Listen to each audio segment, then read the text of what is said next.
Anda kembali di News Pagi pemirsa, Presiden Prabowo melanjutkan kunjungan kenegaraannya ke Rusia. Kunjungan ini pemirsa untuk memenuhi undangan khusus Presiden Rusia Vladimir Putin.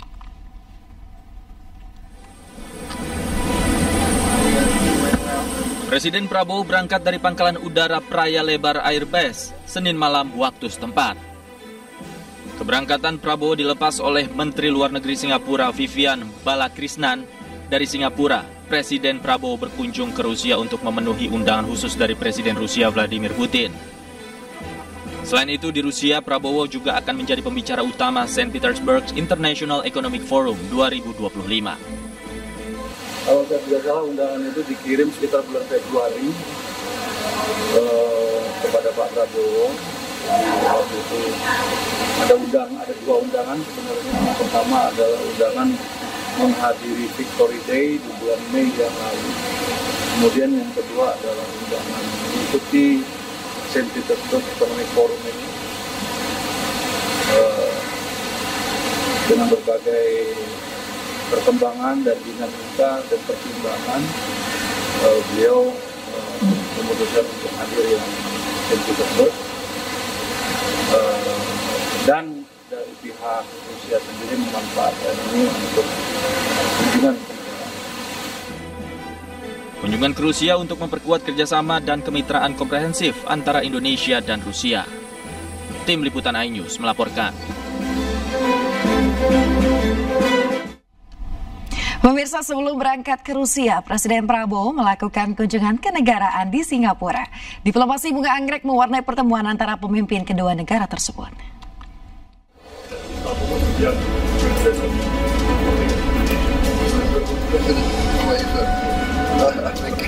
Presiden Prabowo Subianto mengawali kunjungannya di Singapura dengan menghadiri penyambutan kenegaraan di Parliament House of Singapore. Kedatangannya disambut oleh Presiden Singapura Tharman Shanmugaratnam. Kedatangan Presiden Prabowo disambut oleh upacara kehormatan. Setelah upacara penyambutan, Presiden Prabowo menandatangani buku tamu sebagai simbol penghormatan dan persahabatan antar kedua negara. Momen menarik tersaji saat Presiden Prabowo diberikan kesempatan untuk memberikan nama kepada bunga anggrek. Nama Ibunda Prabowo, Dora Sigar Sumitro, disematkan untuk nama bunga ini. Penanaman bunga anggrek menjadi simbol kedekatan personal dan wujud penghargaan diplomatik dalam tradisi Singapura. Dalam acara berikutnya yaitu Leaders Retreat yang digelar di Parliament House of Singapore, Presiden Prabowo akui akan mencontoh sejumlah kebijakan di Singapura. Salah satunya adalah perumahan murah. The low-cost housing for all citizens of Singapore, which we are going to continue the initiatives of President SBY and President Joko Widodo. We're going full speed ahead. I am proud to say that I've got reports that we will be building 1 million apartments, low-cost housing this year. Selain itu, Presiden Prabowo Subianto juga menghadiri jamuan santap siang kenegaraan yang digelar oleh Presiden Singapura. Dalam pertemuan ini, kedua negara sepakat untuk memperkuat kerjasama di berbagai bidang, salah satunya pertahanan. Keinformasi lain pemirsa, politisi senior PDI Perjuangan Bambang Suryadi alias Bitor Suryadi menyebut Andi Wijayanto, mantan Gubernur Lemhanas sekaligus elit PDIP, pernah melihat langsung dokumen ijazah Jokowi yang kini diragukan keasliannya.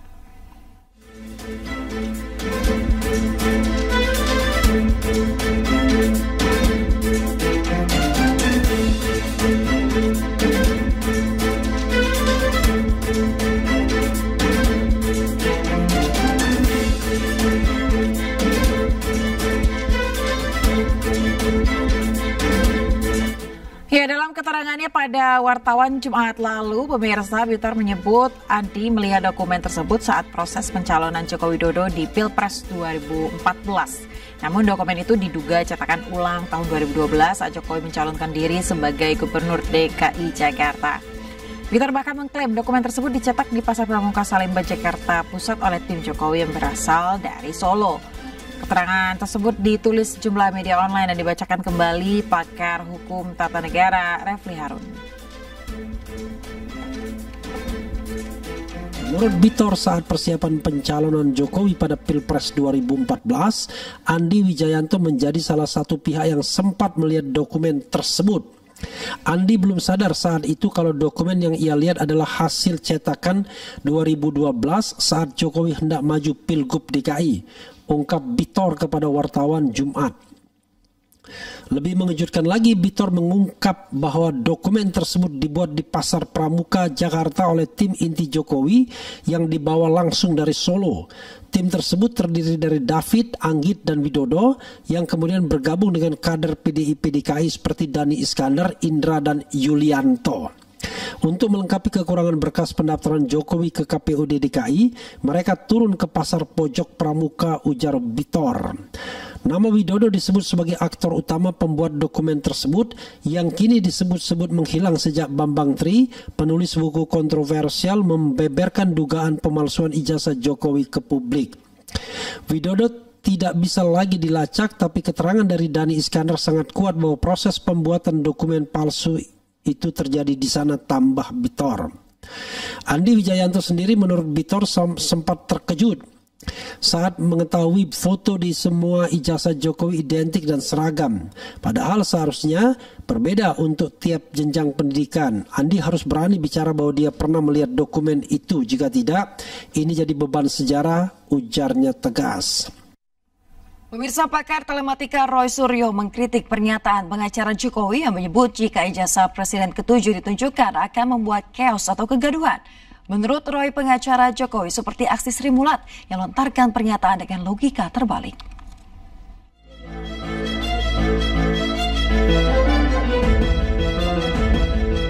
Pakar telematika Roy Suryo menyebut tim pengacara mantan Presiden Joko Widodo sedang menunjukkan aksi Sri Mulat karena melontarkan pernyataan dengan logika terbalik.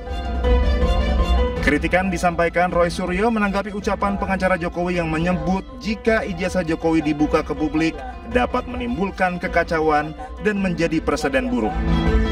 Roy Suryo menjelaskan tentang ciri khas Sri Mulat yang sering menggunakan logika terbalik untuk menerangkan sesuatu. Logika Sri Mulat. Logika Sri Mulat itu artinya kita tertawakan saja. Ya, karena Sri Mulat itu selalu kalau mau sein belok kanan tuh seinnya kiri. Ya, kalau bilang sesuatu yang bahaya itu bahaya. Gitu. Jadi malah jadi tertawaan. Mana ada orang kalau punya ijazah asli ditunjukkan itu terus jadi chaos. Nggak akan ada itu. Itu logika Sri Mulat. Logika yang terbalik-balik. Jadi kita tertawakan saja dan ini biarkan masyarakat yang menilai. Sebelumnya, kuasa hukum Presiden ke-7 Republik Indonesia, Rifai Kusumanegara, mengklaim tuduhan-tuduhan ijazah palsu Jokowi bukan untuk mencari kebenaran atau kepentingan akademik semata, melainkan hanya untuk menjatuhkan Jokowi. Hal ini dibuktikan selama proses penyelidikan yang sudah dilakukan kepolisian selama 2 bulan. Hasil penyelidikan pihak berwenang tetap ditolak oleh pihak-pihak berperkara sehingga tuduhan masih terus berlanjut. Sesuatu yang kami yakini semakin terbukti kebenarannya. Ya.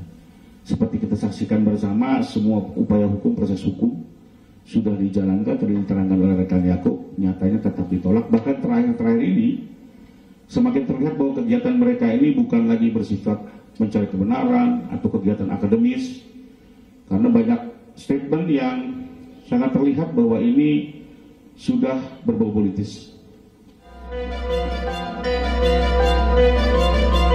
Rifai juga meminta pihak Polda Metro Jaya mengambil langkah tegas menyelesaikan laporan lain yang masuk untuk segera diputuskan apakah masuk ke tahap penyidikan atau dihentikan. Tim Liputan iNews melaporkan.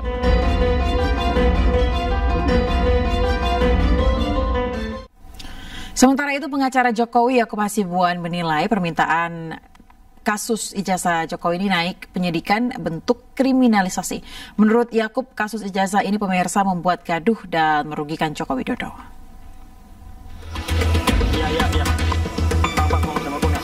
Kuasa hukum Presiden ke-7 RI Joko Widodo Yakub Hasibuan menanggapi desakan agar kasus ijazah Joko Widodo naik penyidikan. Menurut Yakub, permintaan itu merupakan bentuk kriminalisasi Sebab menurutnya kasus ijazah Jokowi sudah selesai setelah Barreskrim Polri menyatakan ijazah Presiden ke-7 RI tersebut asli. Kok dihentikan, Pak? Ini tidak boleh dihentikan di penyelidikan, harusnya dilanjuti ke tingkat penyidikan. Inilah yang menurut kami adalah upaya-upaya kriminalisasi terhadap Pak Jokowi. Bayangkan saja, Mbak, suatu hal yang bukan merupakan tindak pidana mau mencoba dipaksakan untuk naik ke penyidikan, sehingga seakan-akan itu adalah tindak pidana.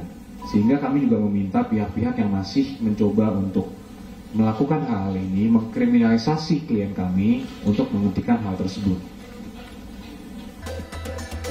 Yakub Hasibuan juga menjelaskan desakan agar kasus ijazah Jokowi naik penyidikan ini menyesatkan dan membuat gaduh di masyarakat. Selain itu, menurut Yakub, Jokowi dirugikan atas tudingan ijazah palsu tersebut. Tim Liputan iNews melaporkan. Pemirsa, kuasa hukum Tom Lembong, Ari Yusuf walk out dari persidangan dugaan korupsi impor gula yang digelar di PN Jakarta Pusat lantaran mantan Menteri Badan Usaha Milik Negara Rini Sumarno tidak hadir dan hanya membaca keterangan dari Rini Sumarno yang telah diambil dalam BAP.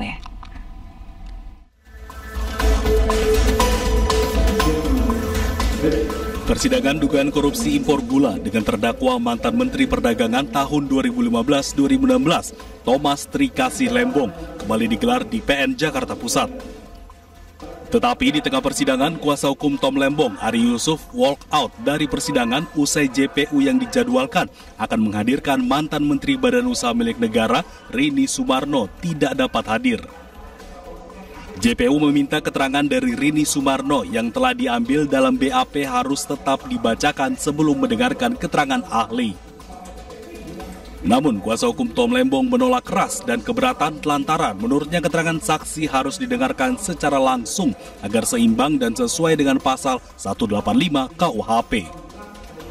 Diketahui mantan Menteri BUMN tersebut tidak menghadiri persidangan untuk menjadi saksi setelah dipanggil selama 4 kali dengan alasan ada acara keluarga. Atas hal ini, kuasa hukum Tom Lembong, Ari Yusuf dan timnya memutuskan walk out dari sidang dan tidak mendengarkan keterangan saksi yang dibacakan oleh jaksa penuntut umum. Ya, saksi fakta yang diminta oleh jaksa penuntut umum tidak hadir di persidangan. Sesuai dengan pasal 185 KUHP dinyatakan bahwa keterangan saksi itu sah ketika disampaikan di persidangan. Ya, jadi keterangan saksi itu bukan yang di BAP, tapi yang disampaikan di persidangan. Itu tentunya ada filosofinya. Kenapa? Karena di situ ada proses eksaminasi, ada proses tanya jawab di sana. Kita sama-sama tahulah bahwa proses di penyidikan kadang-kadang orang dalam kondisi tertekan, kondisi ketakutan, nggak didamping penasihat hukum, jawabnya iya-iya aja sesuai dengan keinginan penyidik. Nah, tapi di persidangan dia bebas. Di situ ada jaksa, ada pengacara, ada hakim bisa bertanya. Nah, jadi kalau saksi tidak dihadirkan di persidangan, hanya dibacakan, ini bahaya sekali. Menurut Lembong, hal ini terkesan janggal dan tidak adil sehingga dirinya meminta keadilan dari majelis hakim untuk diberikan perlakuan yang sama. Kami tidak diberikan pilihan. Majelis hakim mengkabulkan permohonan penuntut untuk melakukan tindakan sangat tidak lazim ini. Ya, kami hanya minta perlakuan yang setara.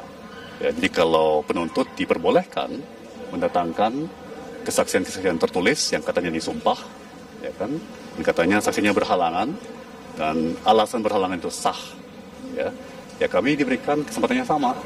Ya, lucunya juga, apa alasan saksi Ibu Menteri BUMN saat itu Ibu Rini berhalangan hadir adalah sedang ada acara keluarga di Jawa Tengah sehingga tidak bisa hadir pada persidangan hari ini. Dari Jakarta, Dilami Aulia Laksana, Dede Rudi, iNews melaporkan. Pemirsa, Kejaksaan Agung menyita uang 11,8 triliun rupiah yang dikembalikan 5 entitas korporasi di bawah Wilmar Group. Uang ini merupakan hasil dari tindak pidana korupsi pemberian fasilitas ekspor minyak sawit mentah 2022.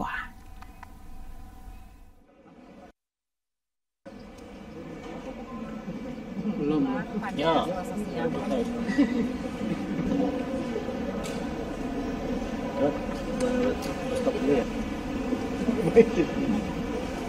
Dalam konferensi pers yang digelar Selasa siang, Kejaksaan Agung memperlihatkan gunungan uang hasil kerugian negara yang dikembalikan oleh para terdakwa korporasi Wilmar Group.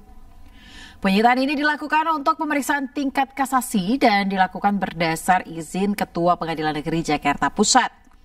Uang sitaan tersebut kemudian disimpan di rekening penampungan Jampitsus. Kini kasus tersebut masih dalam kasasi karena dalam putusan sebelumnya majelis hakim memutuskan onsleg atau lepas para terdakwa.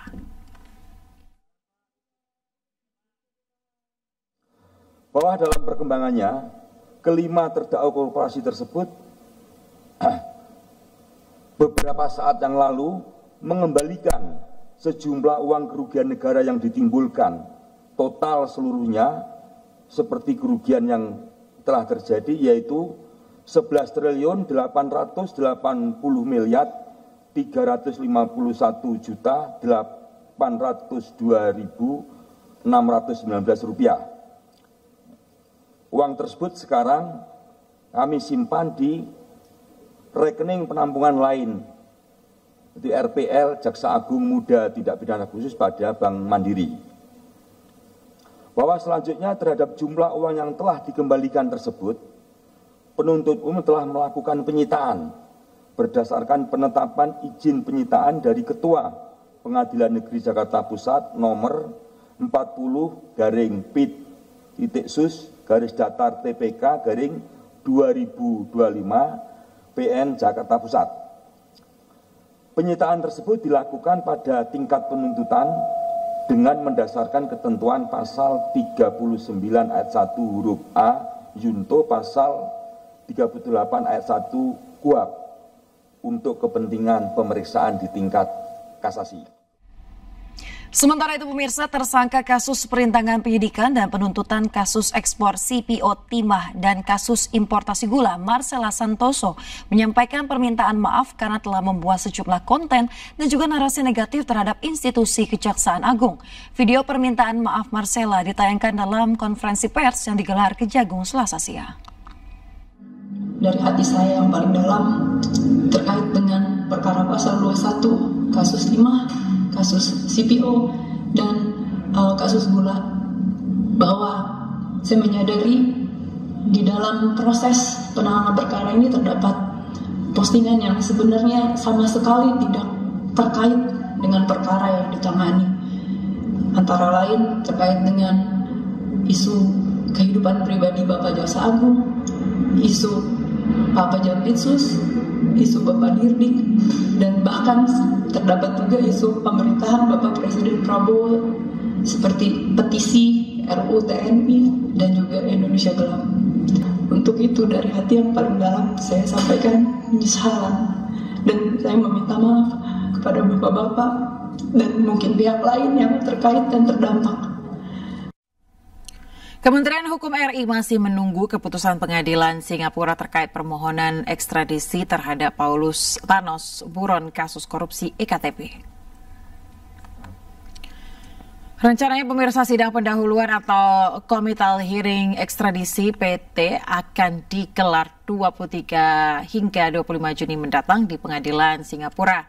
Pemerintah Indonesia telah menyampaikan permohonan ekstradisi terhadap Paulus Thanos alias Thian Po Chi-hin sejak 20 Februari 2025.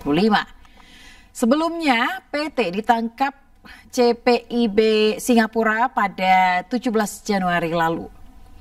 Pengadilan Singapura pun telah menolak permohonan penangguhan penahanan dengan jaminan dari Paulus Thanos.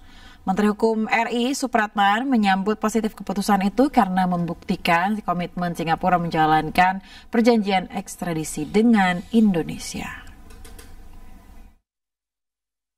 Tanggal 23 sampai dengan tanggal 25 Juni ini akan dilakukan pemeriksaan terkait dengan pokok perkara, yakni apakah permintaan ekstradisi kita itu akan dikabulkan atau ditolak. Ya.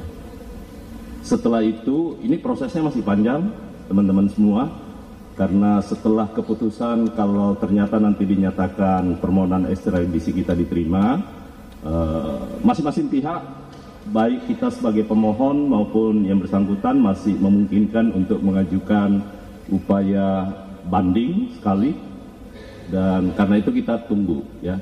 Tetapi sampai dengan saat ini yang bersangkutan PT belum menyatakan kesediaannya secara sukarela untuk diekstradisi ke Indonesia. Pemirsa, pencabutan izin tambang di Raja Ampat mendapat penolakan oleh sejumlah masyarakat adat. Tambang bagi masyarakat adat KW adalah pertaruhan hidup dan kesejahteraan.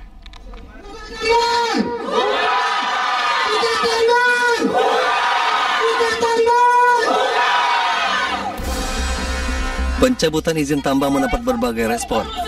Sejumlah masyarakat setuju, namun sebagian lagi menolak karena alasan kesejahteraan dan lapangan pekerjaan. 4 marga adat menolak keputusan pencabutan izin tambang. Sejak Agustus 2023, sebuah perusahaan tambang nikel di Kawai beroperasi dengan janji pembangunan dan prioritas pekerja lokal. Demikian kami dengan adanya pencabutan izin tambang ini kami rasa kecewa. Karena sebelum perusahaan tambang ini jalan, kami masyarakat tidak rasakan apa yang kami rasakan di kami punya tanah sendiri. Tapi sesudah tambang ini berjalan, dibilang kami memang sudah rasa senang karena kami sudah rasa dijamin oleh perusahaan. Warga yang geram juga menutup Pulau Wayak, destinasi ikonik, sebagai bentuk perlawanan.